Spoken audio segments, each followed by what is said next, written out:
I am Vena J. I'm a licensed social worker / therapist. I am the host and the mama of the Konfession Korner podcast. I am a catalyst flowing through various mediums. I am just a dope-ass Black woman. There's pretty much it, if anything. I chose podcasting because I really, really appreciate the art of conversation.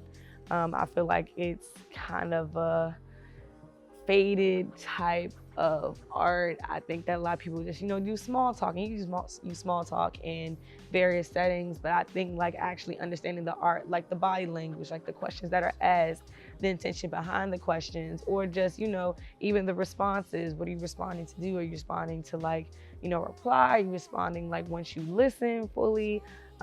So I really do like just the art of conversation and just navigating that space, because it can be fun. Words are fun, words are colorful, words are playful, and they're very important. So I believe just going into the artistry of podcasting and hosting conversations was just, I chose it because it's fun. It makes up everyday life, and it's really impactful. Oh, goodness gracious. I'm gonna go back to, because I used to run track, y'all. I'm gonna go back to my track coach in high school. Shout out to Coach Chris. Love Coach Chris. I used to always give pep talks during like track meets, and he used to call me Reverend Jones.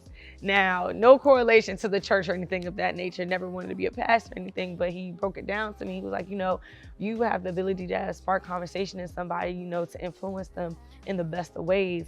And I really want you to stick to that. So even with becoming a social worker, I started to see little small things like, oh shoot, like he was kind of right. Not kind of, he was. And just seeing the navigation of me holding conversations with people and being able to do that, I was like, what other way can I exercise this expression? So podcasting was it, and it just all ties in just to, like I said before, the art of conversation. But Coach Chris definitely influenced me to, go on that journey of just having conversations or appreciating the art of conversations. Oh, child. Being able to shift or pivot conversations, it's a little difficult because I'm such a free-flowing type of person. I'm like, you know what? I want the person to be able to go ahead and tell everything, do the tell-all, go on and go on and go on. But like I've had to discipline myself with interjecting myself into conversations where it's like, okay, now I gotta make sure I pivot this question or this response. And it almost took me out because I don't like interrupting people, and now I gotta create a whole different type of like, okay, since they said this, what can we go based off of that? Then how can we turn this conversation around? Again, the art of conversation. So that kind of almost took me out, and just the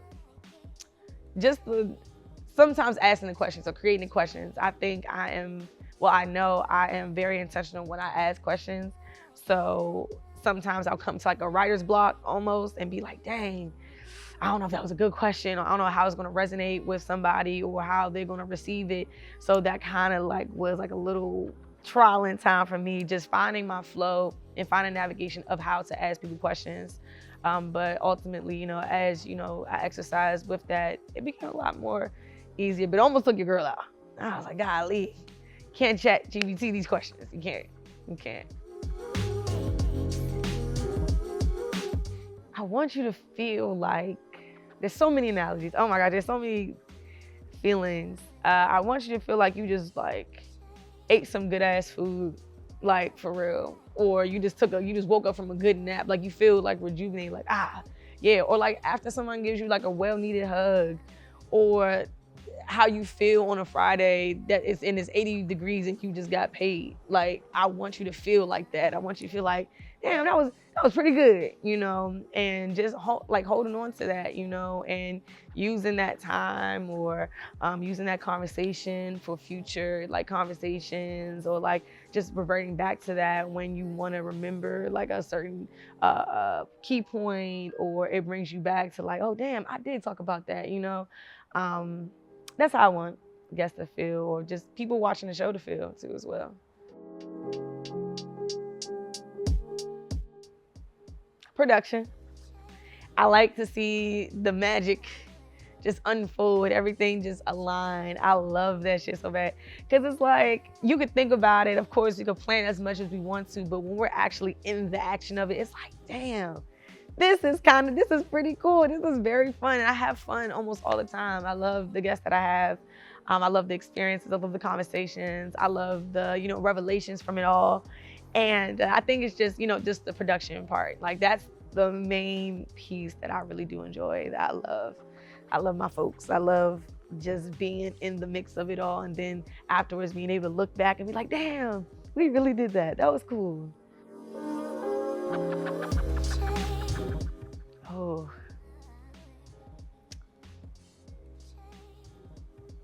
Now, I'm going to say this one specific dish because it's from one of my favorite restaurants out here in Baltimore. Shout out to Rudy Rotisserie.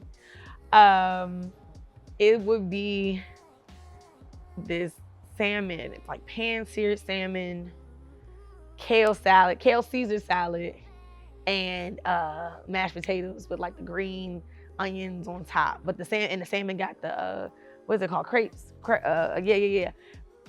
I want that to be like the meal that people would experience from watching my show, because it's so fulfilling. And I don't know if y'all ever been to Rudy Rotisserie, but the food there is phenomenal. The atmosphere is phenomenal. It makes you feel like you're at home, like you're at your grandmama's dining room or your auntie's dining room, and you just sitting there having conversation, or whatever family member dining room, and you sitting there having conversations. The atmosphere, the food is amazing. So that's kind of what I would want. That's what type of meal I would want people to feel like they're eating, coming from my show experience in the show. Yeah, either salmon or branzino. Branzino's a really good fish too as well. I love branzino. So yeah. It's more than a statement, more than an adjective. I'm a catalyst flowing through various mediums.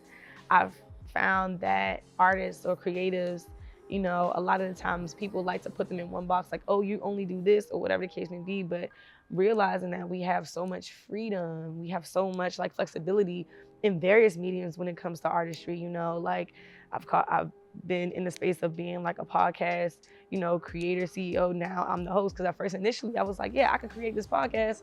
I don't gotta necessarily be the host, but here I am. Hosting is a different type of art. It's a different type of like medium. So now here I am hosting. Just being a creative at first is fine, but then now I'm hosting. When I produce like, certain seasons, or like I'm trying to map out the certain episodes of certain seasons, now I'm a producer. Now I'm in the lane of producing, and in that medium of producing. So like, and the catalyst part just comes from being a game changer, I feel like there are so many avenues with just being an artist, being a creative, and switching it up. It's so fun. It's so fun. And I think that the more that you're able to exercise, like switching it up and being different, you're a catalyst. You start to become a game changer for real. So that's the statement. That's the adjective. I am a catalyst flowing through various mediums.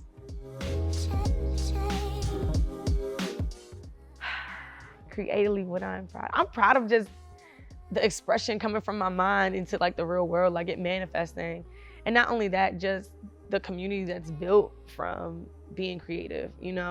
I say it time and time again, I think that kinship is like the best thing especially for the Black creative and artists, because that's all we can ask for people to show up, for people to help out, and in exchange, we do the same thing. It's a flowing type of system.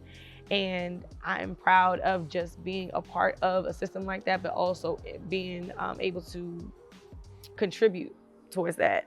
A lot of the times, I've seen artists and certain creatives, like, try to play the lone wolf type of situation. I get it, that's, you want to make it on your own, do your own thing, but also like, I'm proud of just being a part of a community that doesn't shy away from helping or assisting or just being there and contributing towards not only your success, but also the communities, because, we're all in this together, if anything. And I'm blessed and proud to just, creatively be in a space where I have people to support me in the manifestations of my mind to come out into reality.